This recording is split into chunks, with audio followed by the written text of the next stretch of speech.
personalidade e mentalidade. Essa é uma questão que aconteceu na minha vida muito cedo. Eu fui uma daquelas crianças, sabe aquelas crianças assim, diferentes, que acaba sendo chamada de esquisita, estranha, na infância, na adolescência. E isso me causou algumas situações e alguns problemas também, né? Alguns sofrimentos e tal. E uma das coisas que me intrigava muito desde essa época é que eu não entendia o que estava acontecendo. Eu tinha muita confusão, né? Não entendia por que acontecia esse tipo de bullying, por exemplo, né? Por que as pessoas não estavam entendendo o jeito de eu ser. Para mim, aquilo era muito normal, mas aquilo não estava sendo entendido e compreendido, né, pelas pessoas. E aí a minha escolha na infância foi me retrair. Eu até falei numa outra ocasião aqui, a minha escolha foi me retrair e eu tinha uma característica mais de introspecção, né, de introversão, por isso até dessa minha escolha. Essa característica de introspecção e de introversão é uma característica de personalidade, né, que vamos falar mais, né, é o tema de hoje. Mas, ao mesmo tempo, também, essa característica de introversão me levou a pensar bastante, né? O introvertido, ele processa profundamente as coisas, pensa muito no seu mundo interior, né? E eu queria procurar entender o que se passava. Usei o processo da aprendizagem para isso e acabei, ao longo da minha vida, né, acabei me interessando muito por assuntos ligados à personalidade, à dinâmica dos grupos, psicologia dos grupos. Deixa eu entender por que as pessoas são como são e interagem umas com as outras do jeito que interagem, né? Por que acontecem as coisas desse jeito? Para eu conseguir entender, me colocar no mundo e conseguir me fazer entender também, né, no mundo. Eu acho que isso mudou bastante, né, da época da minha infância para hoje. Eu consegui aprender muitas coisas, né, nesse processo. Tenho formação nessa área, né, de psicologia dos grupos, algumas teorias da psicologia também. E vou trazer para vocês aqui algumas dessas abordagens dentro dessa diferença entre a personalidade e a mentalidade. Essa frase aqui da Anne Frank, a gente não faz ideia de como mudou até que a mudança já tenha acontecido. A Anne Frank, para quem não conhece, acho que a maioria das pessoas já deve ter ouvido falar, né? Ela, uma garotinha alemã, né, na época da Segunda Guerra Mundial, foi vítima de perseguição, né, dos nazistas. A família dela se escondeu em Amsterdã, na Holanda, ficou escondida há muito tempo, né, conseguindo evitar, né, a captura e tudo mais. E nesse período que ela esteve escondida lá, sendo ocultada, né, dentro de uma empresa, inclusive, pelos funcionários dessa empresa, ela escreveu um diário. Ela é uma adolescente, né, e ela escreveu um diário sobre o que ela estava vivendo. Imagina, né, uma adolescente vivendo 1001 situações próprias da idade, inclusive, e ao mesmo tempo numa situação tão difícil, né, da guerra, sendo vítima de preconceito, de perseguição e da iminência da morte mesmo, né. O que acabou acontecendo, eles foram capturados e ela foi parar, né, não se sabe exatamente, né, foi parar em algum campo de concentração e não se tem muito ideia do que aconteceu com ela depois. Depois se encontrou o diário dela, o pai dela foi o único sobrevivente na família e publicou o diário. E tem várias reflexões lá e uma dessas reflexões dela é essa, né? A gente não faz ideia de como mudou até que a mudança já tenha acontecido. Acho que se você pensar, e cada um de vocês, né, pensar um pouquinho, né? Imagina você, 10 anos, do dia de hoje a 10 anos, como é que você estava? Mudou muito? Tem alguma diferença? Talvez não tenha mudado muito, então vamos botar mais tempo aí, 20 anos. Como é que você estava? Mudou alguma coisa? E às vezes aquele ponto de mudança, se você se olha hoje, se olha há 20 anos, mudou bastante. Mas em que momento exatamente aconteceu essa virada de quem você é hoje e quem você era há 20 anos? É difícil de você estabelecer esse lugar, né? Esse ponto onde aconteceu essa virada, essa mudança. Em geral, a gente vai somando coisas, né? Somando alterações, somando hábitos, somando diferenças. E quando você vê, você vira uma outra coisa, uma outra pessoa. Algumas coisas permanecem. Em geral, coisas que permanecem mais são a sua personalidade, alguns traços mais profundos, mais arraigados da sua personalidade. E alguns aspectos da sua mentalidade são aquelas coisas que mudaram mais, em geral.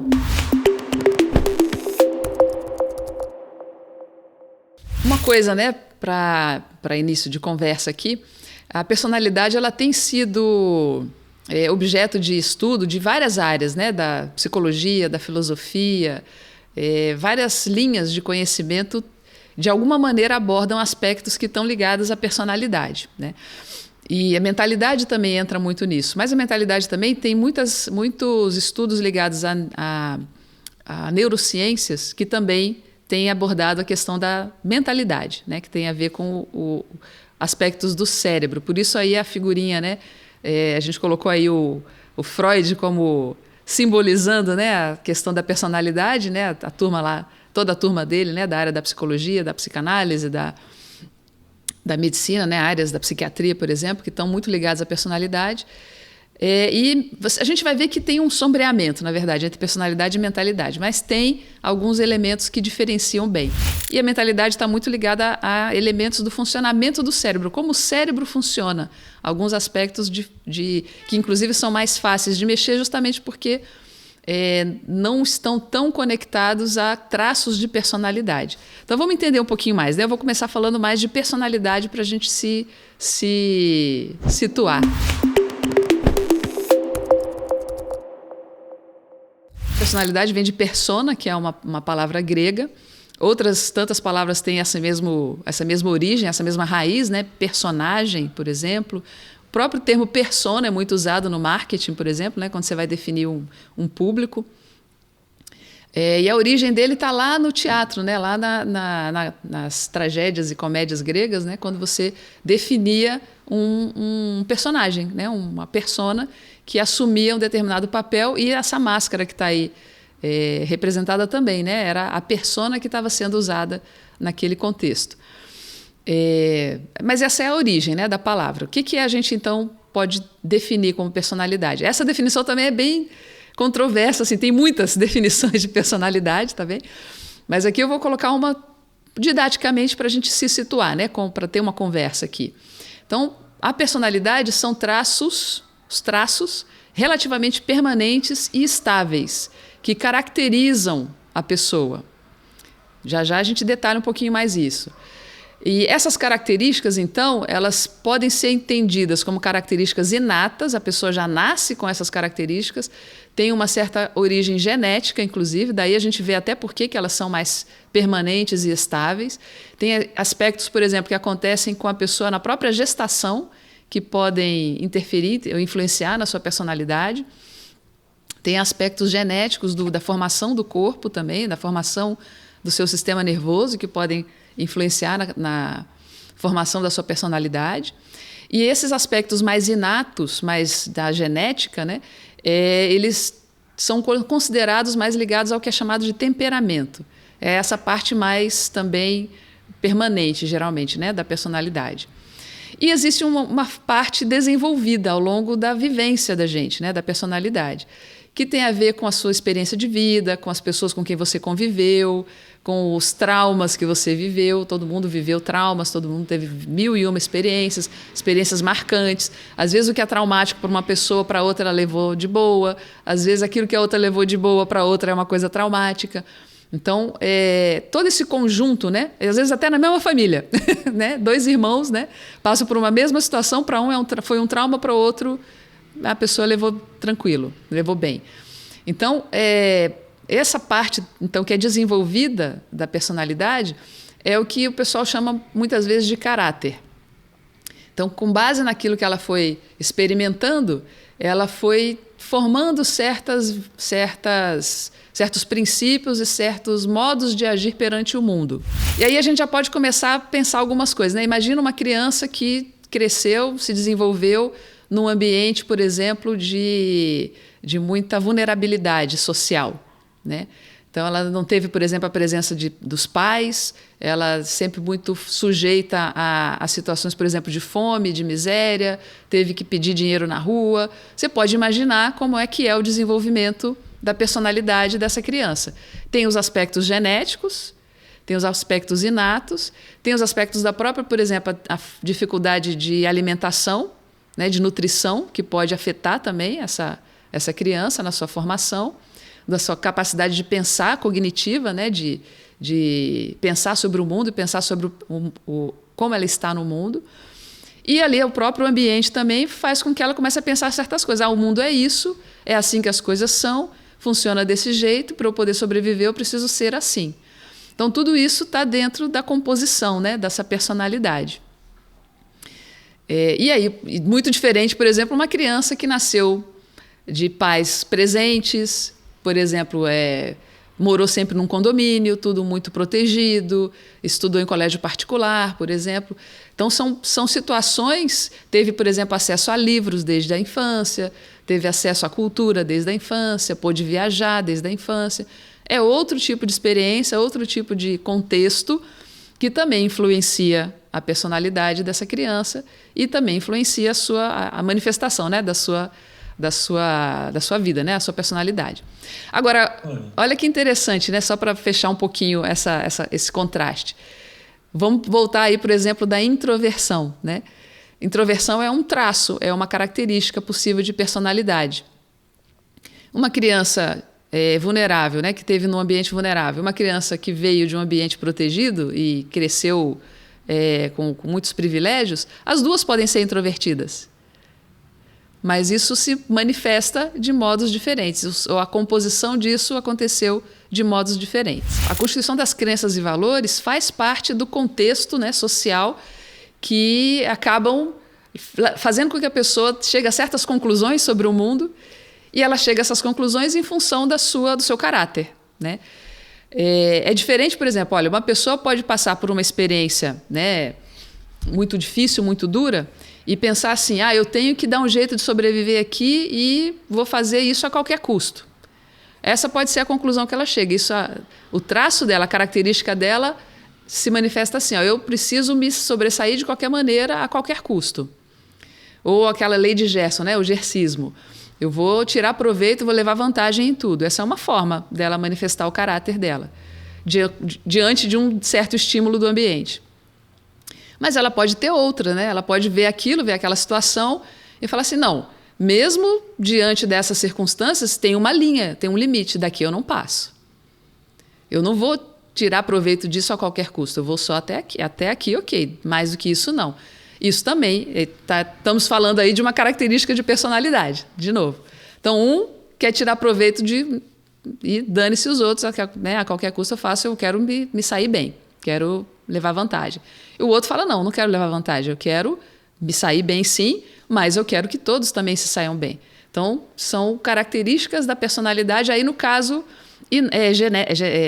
desenvolvidas, né, pelo ambiente, pelas conclusões que ela tirou dali do contexto.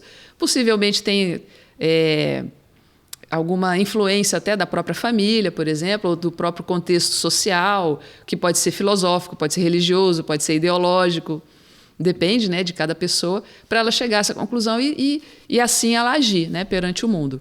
No ambiente corporativo, como a gente já chega lá adulto, a gente já chega com a personalidade formada.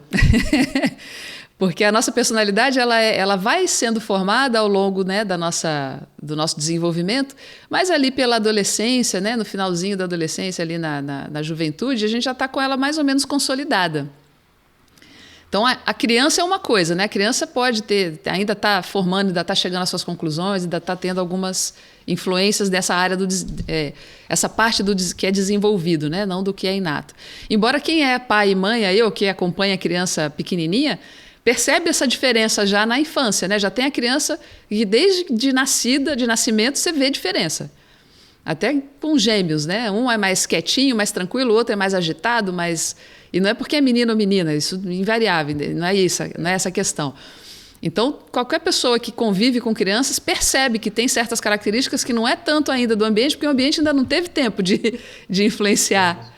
É dela mesma, ela trouxe ali na genética. Há quem diga que tem até outras influências que não é só da genética, mas também de outras origens, né? Também de antes, né?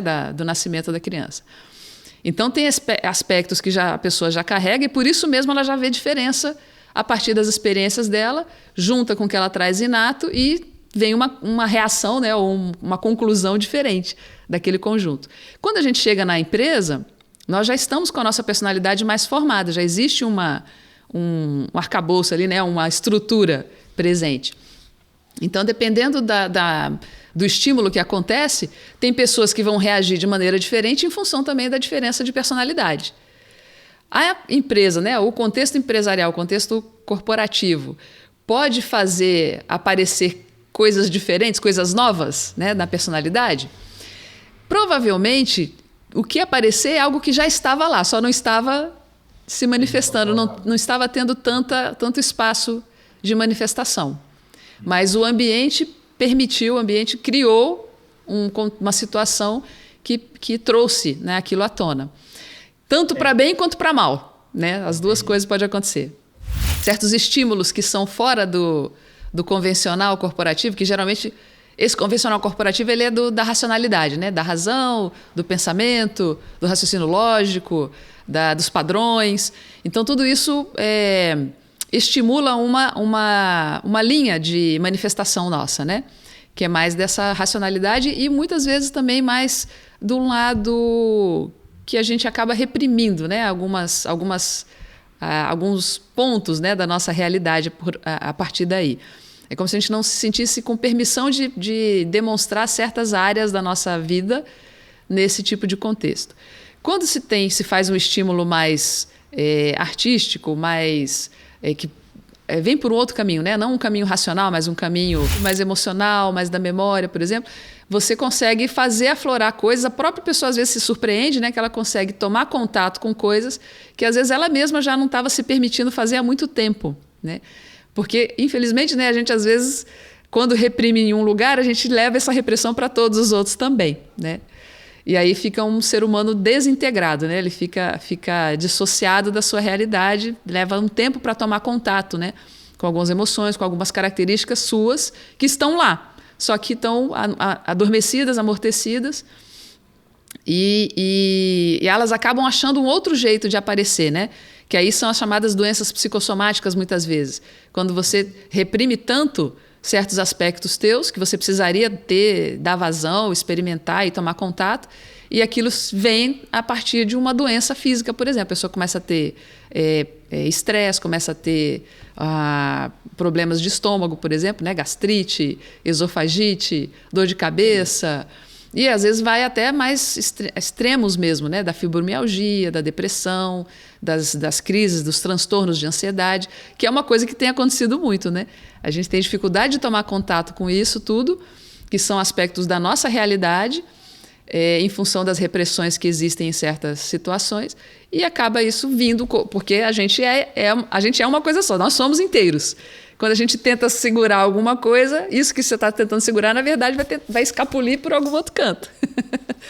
E assim acaba aparecendo. Então, ter esses momentos, né, de tomar contato, de liberdade, de contato com as artes, por exemplo, ajuda bastante, sim. Precisa lembrar também, né, que é importante a gente também tomar contato com aquilo que também não está bom, né? Até para você poder fazer o processo de aprendizagem para ajustar e criar estratégias, né, para lidar com ele, com tudo isso. Uma coisa assim que eu acho que é interessante da gente pensar no ambiente corporativo é muito estimular esse lado racional, o lado dos processos, o lado dos padrões, o lado da produtividade, do resultado. Tudo isso está ligado ao racional e a um timing, né, das coisas acontecerem num dado tempo, da forma como se espera, conforme o planejado e tudo mais. Esse é um lado, essa é uma forma da gente funcionar, sim, sem dúvida. Mas tem uma outra questão que é o do fluxo. Um fluxo mais que você sente como as coisas estão fluindo e navega nesse fluxo, que é diferente do processo definido que você tem que seguir naquele tempo, naquele prazo, naquela tocada, naquele padrão. Então, essa composição das duas coisas é muito importante. A gente saber que existe, sim, um processo, mas existe também um fluxo que você precisa adequar à realidade. É um pouco a comparação entre o mapa e o território. O mapa, se você usa um Waze, né, você está procurando o endereço, né, está lá com o Google Maps da vida, alguma coisa assim. Está procurando o endereço numa cidade, você coloca, eu quero ir em tal lugar. Ele te mostra como chegar. Mas o mapa nunca é igual ao lugar real, verdadeiro. Quantos de vocês já não foi seguindo o mapa e ele disse, você chegou no seu destino? Você olha e fala, não, cheguei não. Então, O processo, né, essa questão a comparação seria essa, né? O processo é como o mapa. Ele te diz quais os caminhos, quais são os pontos de contato, quais as placas que você vai passar, quantos quilômetros tem, o que vai acontecer, a trajetória, o tempo que leva, tudo isso ele vai te dizer. Mas quando você vai percorrer o caminho de verdade, aí é o fluxo. Aí você vai ver o caminho real, o território real, e vai adequar o seu funcionamento, aquilo que você deseja, o seu objetivo. Você não vai seguir o mapa na teimosia, não. O mapa está dizendo que é aqui, então é aqui. Aí você aperta no vizinho porque o mapa está te dizendo que é aqui que é o lugar. Não, né? Você quer ir no seu objetivo. Então você vai adequar a sua realidade, o fluxo, ao território que foi mapeado. Às vezes o mapa precisa ser refeito, que o fluxo está mais inteligente. Às vezes o fluxo está totalmente compatível com o mapa, às vezes não. Então, por isso que é importante a gente se reconectar, a gente tomar contato com as nossas emoções, com a nossa realidade profunda, né, real, e não só esse lado racional, com a nossa personalidade também, para a gente ter acesso a todos os dados, né? E não ficar só com um pedaço, né, da informação. Quando a gente está só com um pedaço, fragmentado, a gente acaba passando por mais erros, né, mais possibilidades de não conseguir, né, chegar onde a gente gostaria. Eu queria destacar aqui, olha, ali em traços relativamente permanentes e estáveis. Então, eu queria destacar essa palavra estável aqui nos traços da personalidade, porque vai me dar gancho lá na frente para vocês entenderem por que é importante a gente falar de mentalidade também. Então, quando a gente fala de personalidade, a gente está falando de algo mais estável, mais permanente na manifestação, né, da gente, das pessoas. Então, a gente vê a personalidade se manifestando aqui, no pensar, no sentir, no agir, né, das pessoas, nosso, né, de cada um de nós. E, hoje em dia, né, esse pensar, sentir e agir, muitos estudiosos, né, da personalidade foram tentando agrupar isso em adjetivos, né, para a gente se entender um pouco mais do que seria uma personalidade. Então, se agrupou na chamada Big Five, as grandes 5 áreas, né, da personalidade, que agrupam certas características, né, da personalidade. Uma das Big Five é a extroversão, que na verdade aqui é o quanto entre introvertido e extrovertido é a pessoa. Então, não confundir, né, já que a gente entrou mais nisso, introvertido não confunda com tímido. O introvertido é a pessoa que se recarrega, se energiza ela com ela própria. Ela tem processamentos profundos, né, de pensamento, e ela tem uma bateria social, né, uma carga de energia social, que ela precisa de menos contatos sociais, ela tem menos necessidade do contato social, ela não se recarrega socialmente, ela se recarrega ela com ela própria. O extrovertido já é o outro lado, ele se recarrega em situações em contato social. Os processamentos dele são processamentos mais ligados ao contato coletivo, e ninguém é totalmente extrovertido nem totalmente introvertido. Na verdade, a gente tem um pouco de um pouco de outro, com tendência mais para um lado ou mais para outro, tá certo? Eu, por exemplo, faço muito conversas, né? Faço muito interações e tal, então dei muita aula, então você é extrovertido nessa hora, né? Tá tendo contato social. Agora, eu me conhecendo, sabendo que isso é uma característica minha, da minha personalidade, eu sei que eu preciso também reservar um tempo para recarregar a bateria. Eu não dou conta de ficar todo dia, por exemplo, com um compromisso social de manhã, de tarde e de noite. Eu preciso ter um momento de me recarregar, senão eu vou ter um piripaque. Eu já sei que eu funciono assim. A agradabilidade está relacionado a como a pessoa lida com os outros, em ajuda, compaixão, contato com as outras pessoas, para ajudar outras pessoas. A conscienciosidade ela está ligada ao nível de atenção que a pessoa tem em relação ao mundo, né? Em relação ao que cerca, o que a cerca. O neuroticismo está ligado à saúde, algumas questões de saúde mental mesmo, assim, sabe?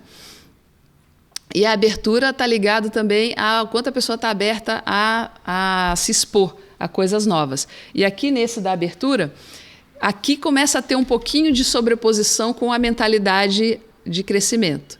Abertura a se expor a situações novas está ligada a essa área da mentalidade de crescimento que a gente vai falar ali mais na frente. Então, o que eu queria já deixar algumas coisas claras, né, aqui. Quando a gente falar de mentalidade, a pessoa pode ser extrovertida, ter um alto nível de agradabilidade, ter uma conscienciosidade elevada, o neuroticismo equilibrado. O neuroticismo aqui está ligado ao equilíbrio emocional dela, o quanto ela consegue se manter em equilíbrio emocional. E tudo isso está se manifestando com uma mentalidade fixa. Mas ela também pode ter tudo isso se manifestando numa mentalidade aberta, uma mentalidade de crescimento. Então, aí começa a ter as diferenças entre personalidade e mentalidade. Você tem o seu jeito de ser, os seus traços pessoais, as suas próprias características, e tudo isso pode estar se manifestando de maneira cristalizada e fixa. Ou tudo isso pode estar se manifestando de uma maneira mais aberta e de crescimento, ligada a aprender com o mundo. Por exemplo, olha ali na conscienciosidade, a pessoa que é mais disciplinada, mais focada no que ela está fazendo, né, com o mundo, como ela está se posicionando no mundo, ela pode estabelecer isso de uma maneira fechada. Então, olha, eu acho que o mundo é isso, eu sou disciplinada para conseguir esses meus resultados aqui, mas eu fecho questão naquela situação. Eu não consigo abrir para outras opções, para outras possibilidades. Então, aqui a gente está já começando a juntar personalidade com mentalidade. E aí a gente já passa para o próximo, que aí é falando dos testes, né? E aqui é o momento... Personalidade é uma coisa muito importante, vocês viram até agora, né, como é essencial a gente saber. Existem muitos testes para você entender um pouco mais e conhecer da sua personalidade. E isso pode ser feito tanto em ambiente acadêmico, né, ambiente didático, como em ambiente terapêutico. Você pode ter acesso, né, a conhecer a sua própria personalidade. São muito interessantes, tem muitas coisas muito interessantes, né, nessa área. Eu gosto muito de vários. Por exemplo, o MBTI, que é o Myers-Briggs Type Indicator, você vê, por exemplo, quão introvertido e extrovertido você é. E tem vários outros, né? Tem alguns famosos, né, também aí no mercado e tal, que é muito usado em ambiente corporativo. Aí eu coloquei uma questão que é importante a gente levar em conta, é a seguinte. Esses testes, eles trazem algumas coisas que são interessantes, né? O bom uso que está ali desses testes de personalidade. Eles definem tipos, então te ajuda a se localizar. Então, didaticamente, acaba ajudando a pessoa a entender um pouco mais dela, né? E aí, para isso, acaba definindo tipos. Você é tipo A, é tipo B, você é mais introvertido, é mais extrovertido, é mais assim, é mais assado. No MBTI, por exemplo, você é INTJ, você é INFJ, sei lá, tem sopa de letrinhas, né? Tem vários tipos possíveis, né? No DISC você é mais dominante, mais influente, mais aquilo.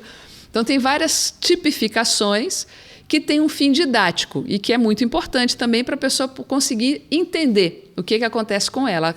É aquela questão de tomar contato com a realidade dela. Muitas vezes é difícil. Você pergunta, qual é a sua personalidade? É difícil a pessoa responder, né? Muitas vezes. Se brincar, ela apela para o signo, né? Eu sou virginiana.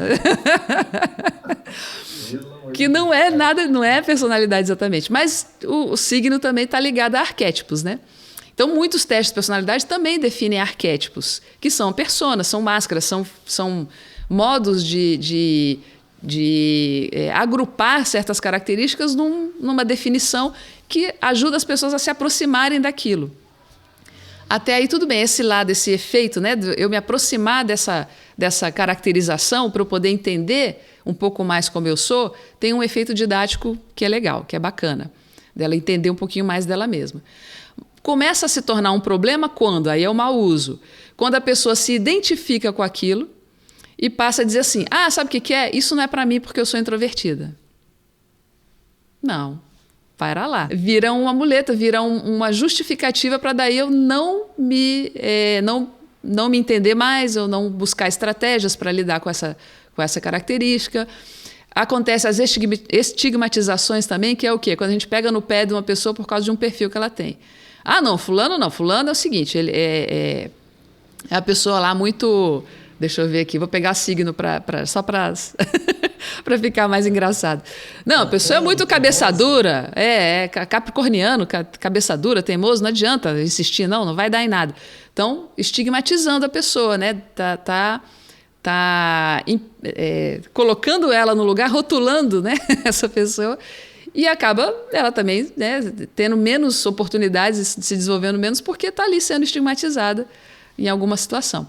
E o outro aspecto também é o viés da confirmação, que a pessoa começa, ela fala assim, eu sou introvertido. Introvertido como é que é? Tem essas características aqui. Aí a pessoa, toda vez que acontece alguma coisa, ela fala, tá vendo? Isso aconteceu porque eu sou introvertida.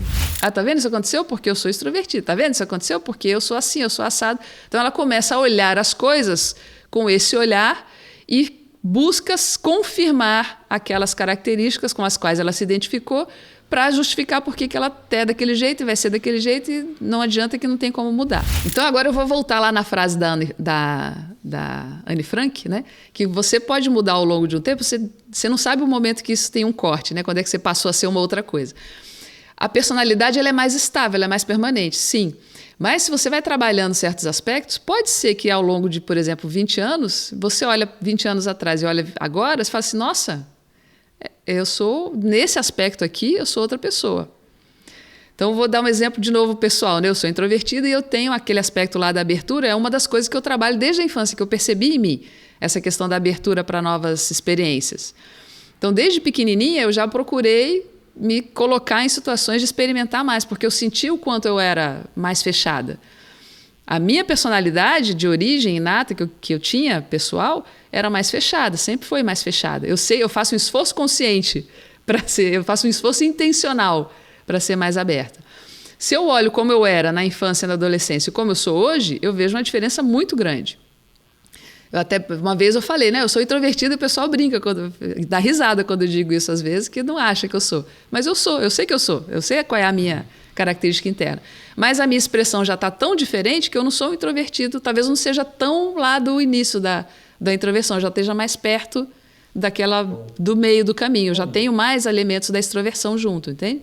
No caso específico da introversão, o ambiente tem muita influência também, o quanto a pessoa se sente acolhida, né? Ali naquele contexto, né?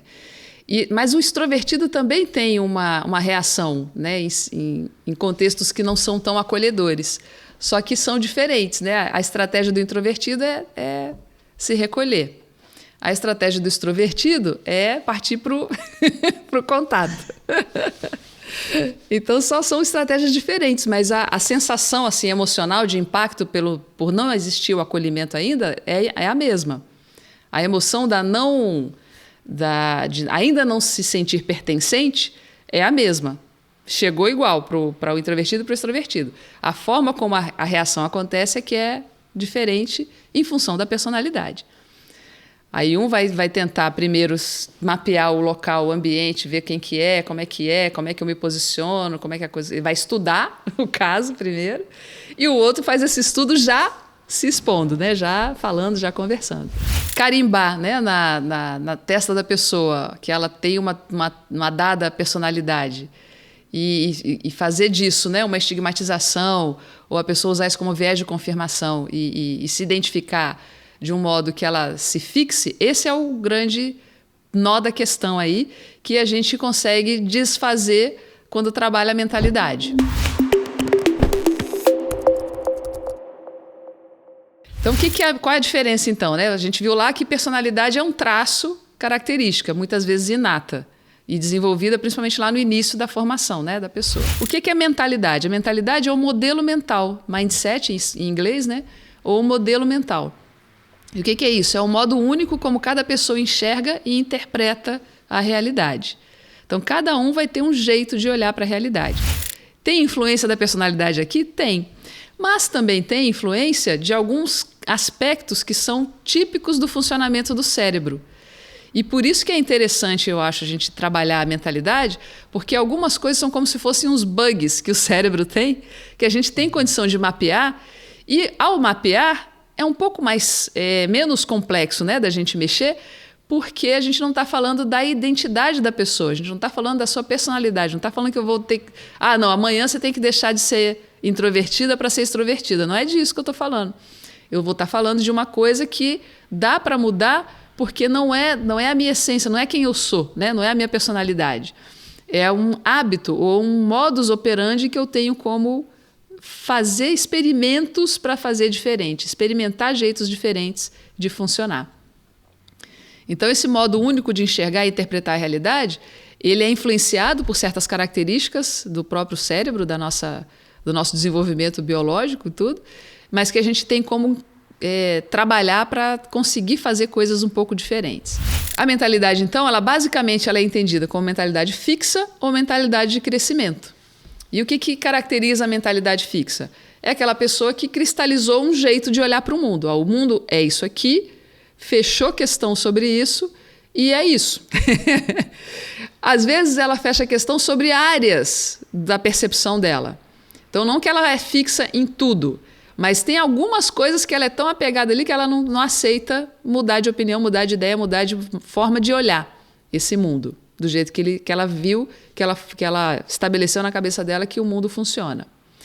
Já a mentalidade de crescimento é um modo de olhar o mundo que é aberto a novas experiências. Aí a gente vê lá a conexão, né, com uma das Big Five, que é a abertura. É aberto a novas experiências, aberto a situações diferentes, aberto a aprender, a se modificar, a se permitir alterar com as informações novas que ela recebe do ambiente, do mundo. E ela se questiona, né, na mentalidade de crescimento, ela se questiona, será que isso que eu estou vendo eu não estou vendo com um filtro? Será que eu poderia ver isso de um outro jeito? Será que esse modelo mental que eu estou usando agora está adequado a essa situação? Ou será que eu estou vindo com um filtro que só me permite ver de um jeito e eu não estou vendo outras variáveis? Então ela se permite essa dúvida e se permite também experimentar outras possibilidades. Então essa é basicamente a diferença entre mentalidade fixa e a mentalidade de crescimento. Em outros episódios aqui a gente já conversou sobre isso, né? Lá no Hackeando a Sua Mentalidade também, e no Mentalidade de Crescimento, sobre mais detalhes, né? Sobre o que é mentalidade fixa, o que é mentalidade de crescimento. Falamos, inclusive, lá, né, a mente socializada, a mente autoral e a mente autotransformadora, que é aquela mais da mentalidade de crescimento. E aqui eu faço um contraponto com a realidade. Aí, aqui a gente vai vendo algumas coisas importantes do porquê a gente trabalha a mentalidade também. A realidade ela já foi mais estável e linear. Vamos voltar aqui para o contexto corporativo, né? No contexto corporativo, há algum tempo, uma pessoa, por exemplo, entrava num trabalho, num emprego, ela ia entrar ali no chão de fábrica e se aposentar, crescendo na carreira e se aposentar dentro da mesma empresa. 25, 35, 40 anos trabalhando na mesma empresa. Isso era mais ou menos comum há algum tempo. Então, existia um cenário estável, uma progressão de carreira estável, um tipo de conhecimento mais ou menos estável que eu precisava ter. Então, a pessoa estudava, se formava, por exemplo, tinha uma formação técnica, uma formação de terceiro grau, né, de faculdade, ou até de mestrado, doutorado, enfim. Tinha uma certa formação e ia aplicar isso na prática e pronto. E tinha o tempo de estudar e o tempo de trabalhar. Alguns de vocês talvez estejam achando estranho essa conversa, mas isso existiu isso. Há gente que ainda gostaria que fosse assim. Que a gente tinha um momento de estudar só, e aí eu parava de estudar e agora eu só trabalho. Eu vou trabalhar a minha vida, vou me aposentar e aí eu vou, né, não vou precisar mais trabalhar, eu vou só curtir a vida depois de aposentar. Então era um cenário de trabalho, né, de estudo e trabalho mais ou menos estável, mais ou menos previsível e de progressão linear. As coisas mudavam sim, mas mudavam num ritmo que se acompanhava com um pouco mais de facilidade, né, que era um ritmo incremental, né, 1 mais 1 mais 1 mais 1, era uma coisa, ia aos passos que a gente dá conta de acompanhar, passos a pé, mais ou menos, né? Isso foi a realidade há algum tempo atrás. Mentalidade fixa nessa realidade, ok, até funciona. Se a realidade é mais estável e as mudanças são lineares, acontece de uma maneira linear, uma mentalidade fixa adaptada a essa realidade vai funcionar bem. Agora, se for uma mentalidade fixa não adaptada a essa realidade, também não funciona, certo? Então, se é uma mentalidade fixa adaptada a essa realidade, beleza. Então, ela vai progredir, vai funcionar ali. No entanto, hoje, a realidade não é assim. A realidade é instável, muda bastante, as coisas não são sempre do mesmo jeito. É difícil uma pessoa entrar numa empresa e ficar por ali por muito tempo. Em geral, ela vai mudar de lugar, ela vai mudar de área, vai mudar de função, vai mudar de especialização, vai ter que continuar estudando a vida toda, porque as coisas estão mudando o tempo todo. Então, não há estabilidade, é tudo instável. E as mudanças são exponenciais. Não muda de 1 para 1, muda de 1 para 100, 1 para 1000. Muda muito de uma hora para outra. Tá? E a pandemia que mostrou que a coisa mudou radicalmente de uma hora para outra. Nessa realidade, a mentalidade de crescimento é mais adequada, porque você está sempre aberto a aprender, a crescer, a entender a realidade de um jeito diferente, a ser mais flexível e maleável de acordo com a realidade que você está vivendo, certo? E aqui eu volto na palavra. Lembra que eu falei da palavrinha lá da personalidade, que a personalidade é estável, mais estável ao longo do tempo? Então, a personalidade está mais ligada a realidades estáveis. É uma realidade mais estável nossa, da pessoa.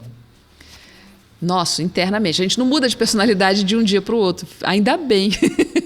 Na verdade, isso é um transtorno, né? Quando a pessoa tem certas mudanças, né? Muito de uma hora para outra, é um transtorno, né? Da psicologia.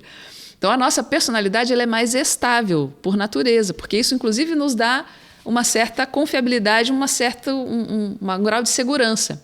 É importante você entender, inclusive, a sua personalidade para você ter isso. Você saber como você funciona, como é que é o seu modus operandi na personalidade e estabelecer as suas estratégias quando tem aspectos da personalidade que não estão adequados ao que você deseja, né? Ao seu mundo, à sua realidade. Mas é um lado mais estável da própria pessoa, é o que às vezes dá a ela mais... Se ela tem um autoconhecimento, né? Tá mais apropriada disso, isso pode ajudá-la muito. Inclusive, pode ajudá-la muito a lidar com uma realidade instável. Se ela entende bem a própria personalidade e trabalha a mentalidade dela para ser uma mentalidade de crescimento, ela vai estar muito bem localizada, muito bem posicionada para lidar com um mundo em constante transformação, caótico, mutante, complexo que a gente vive.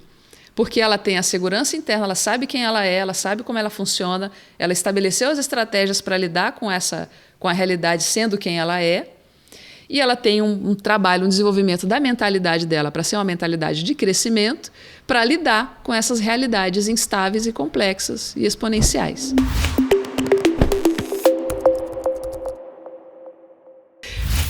Gente, do mesmo jeito que eu falei lá da questão, quando eu falei da personalidade, falei dos testes psicológicos, falamos de mentalidade, vamos falar aqui do diagnóstico de mentalidade, né?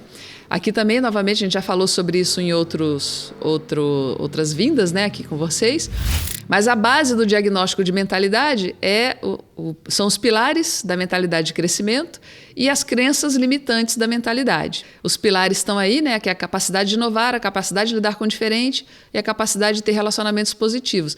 Esses pilares eles estão fundamentados na nova realidade. Por isso também é interessante a gente falar desse diagnóstico de mentalidade, o SMA, o Software Mental Assessment, no caso aqui especificamente, porque ele foi trabalhado e elaborado em cima da realidade atual. Muitos testes psicológicos que estão aí no mercado sendo usados corporativamente, eles foram elaborados num contexto que a realidade era aquela outra, a realidade estável e uma realidade de mudança linear. Então, ele caracteriza a personalidade, tudo bem, personalidade é personalidade mesmo, né, é origem em outros tipos de teoria, mas quando aplicados no contexto corporativo, eles ainda estão sendo trazidos como se fosse uma realidade estável e linear, sendo que a realidade agora é outra. Então, são testes de outra época, de um outro momento, de uma outra economia, de uma outra realidade corporativa, sendo aplicados numa realidade diferente. Eles têm validade? Podem ajudar bastante, mas tem que cuidar, porque se é aplicado de um jeito inadequado, acaba acontecendo aqueles problemas do mau uso que eu falei antes. O rótulo, a estigmatização. Ah, tá vendo? Você não funciona aqui, mas o problema é você, é o seu perfil aqui que não está adequado, mas Calma que pode não ser. Então, olha lá, eu quero um vendedor aqui. Vendedor tem que ser extrovertido e tem que ser um cara assim que chega e já domina a situação. Então, o dominante e o extrovertido, tá, beleza. Mas e ele tem mentalidade como? Qual é a mentalidade dele? A mentalidade dele é fixa ou é a mentalidade de crescimento? Ele consegue ver o cenário mudando e se adaptar ao cenário? Ou ele chega com uma fórmula pronta, um jeito pronto, uma técnica pronta e faz e vem com o martelo querendo dar na cabeça de prego? Como é que funciona com essa pessoa? Então, é preciso fazer uma composição, né, entre as duas coisas. Tem utilidade? É importante? Pode ajudar bastante? Pode.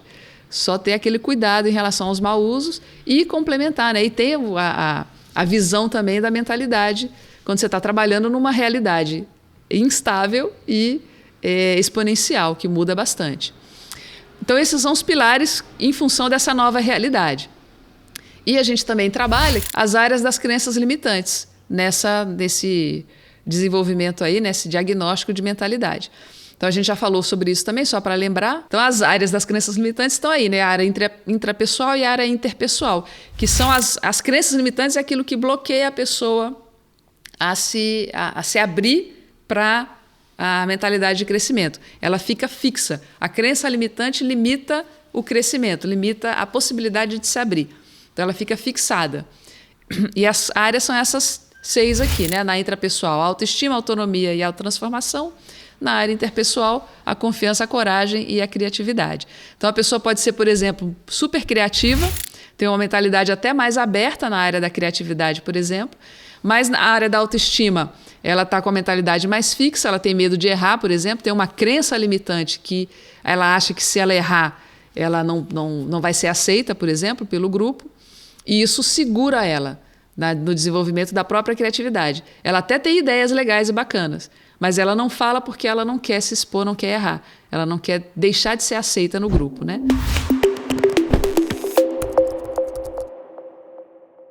Agora, como é que a gente faz a mudança de mentalidade? A mudança de mentalidade, ela passa por esses 3 elementos aqui. A superação de vieses cognitivos, um jeito enviesado de ver a coisa, ver a realidade, a formação de novos hábitos e a aprendizagem contínua. Vieses, por exemplo, eu mencionei um viés aqui lá no comecinho do nosso papo, que é o viés da confirmação.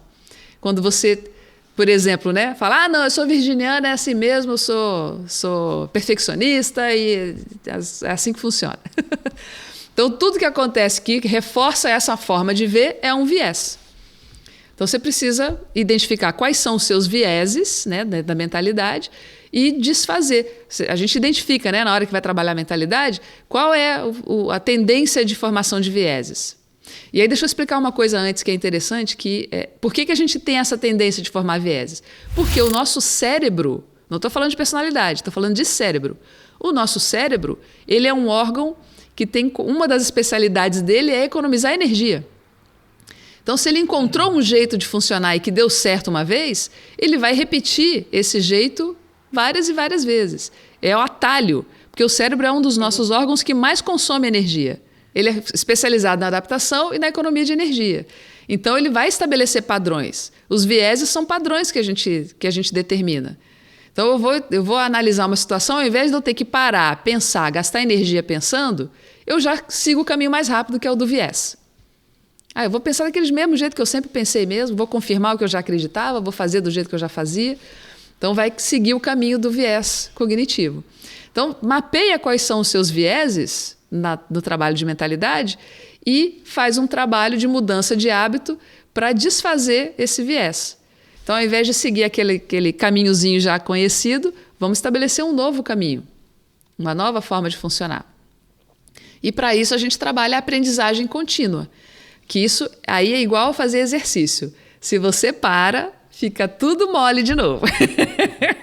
Se você para de exercitar sua mentalidade, você vai cair de novo nos seus caminhos cognitivos já acostumados, né? Aquele caminho de viés, aquele caminho de pensamento, de crenças que você já estava acostumado. Então, precisa estar exercitando constantemente para você estar sempre aprendendo, para estar sempre aberta ao crescimento constante. Porque uma vez que você aprendeu uma coisa, gente, a tendência é a gente usar aquilo como um novo patamar de acomodação. Então, para a gente estar sempre crescendo, eu preciso de novo desafiar esse patamar. Então, cresce de novo, se desafia de novo, vai para o próxima etapa. E aí vou lembrar de novo também o nosso webinário que a gente falou de zonas de desafio, para você estar sempre trabalhando esses desafios constantes, né, para estar aprendendo constantemente.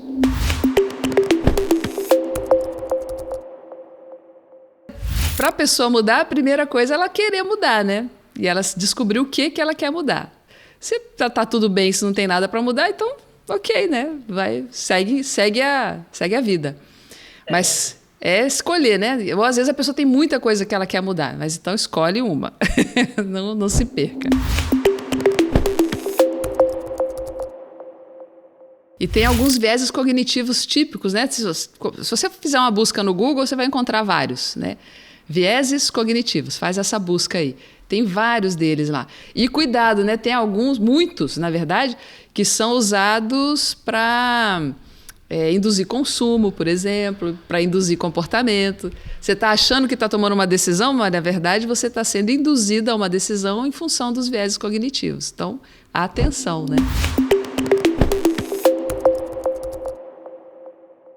Aí aqui a gente pode ajudar lá, né, com a ferramenta do software mental para você se identificar essas crenças pelas áreas, né, que a gente falou ali, autoestima, autoconfiança, várias áreas ali que limitam, né, a mentalidade.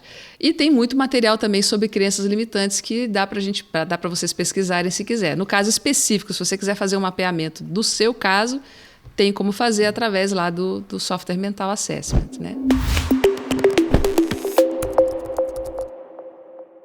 A gente se habitua a fazer certas coisas que alimentam esse caminho cerebral costumeiro.